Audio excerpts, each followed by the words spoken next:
ভয়াবহ বাজে বিস্ফোরণ দক্ষিণবঙ্গে। এবার দক্ষিণ 24 পরগনার ধোলাহাট থানার অন্তর্গত দক্ষিণ রায়পুরের 3 নম্বর ঘেরিতে সোমবার রাতে সেই বিস্ফোরণে প্রাণ হারান 3 দুধের শিশুসহ পরিবারের 7 জন।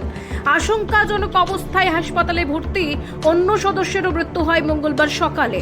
মৃতের সংখ্যা বেড়ে দাঁড়ালো 8। বাজি কারখানার মালিক তুষার বণিক ও চন্দ্রকান্ত বণিকের বিরুদ্ধে জামিন অযোগ্য ধারায় মামলা রুজু করেছে পুলিশ। এ বিষয়ে জানা গিয়েছে, দীর্ঘদিনের বাজির ব্যবসা ছিল ওই পরিবারের। সবুজ বাজি তৈরির লাইসেন্সও ছিল তাদের কাছে। তবে সবুজ বাজি তৈরির লাইসেন্সের আড়ালেই চলছিল অবৈধ বাজি। তদন্তের প্রয়োজনে নমুনা সংগ্রহ করেছে ফরেনসিক দল।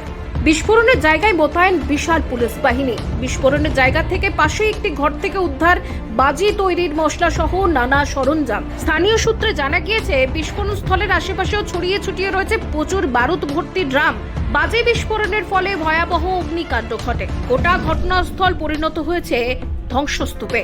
মর্মান্তিক ঘটনায় মঙ্গলবার সকালেও হাহাকারের চিত্র গোটা এলাকা জুড়ে।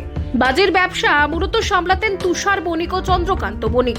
বিস্ফোরণে প্রাণ হারিয়েছেন তুষার ও চন্দ্রকান্ত বণিকের বাবা অরবিন্দ বণিক, বয়স 65, ঠাকুমা প্রভাবতী বণিক, বয়স 80, চন্দ্রকান্তের 2 সন্তান অর্ণব বণিক, বয়স 9 এবং অস্মিতা বণিক, বয়স 8 মাস। তুষারের 2 সন্তান অনুষ্কা বণিক, বয়স 6, অঙ্কিত বণিক, বয়স 6 মাস। চন্দ্রকান্তের স্ত্রী শান্তনা বণিকের বয়স 28, তারও মৃত্যু হয়েছে।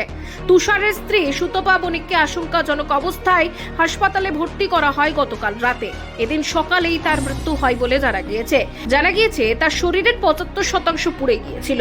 এই ঘটনায় বিপজ্জনক বস্তু ঘরে মজুত, অনিচ্ছাকৃত খুনের ধারা সহ ফায়ার সার্ভিস অ্যাক্টের মামলা রুজু করা হয়েছে।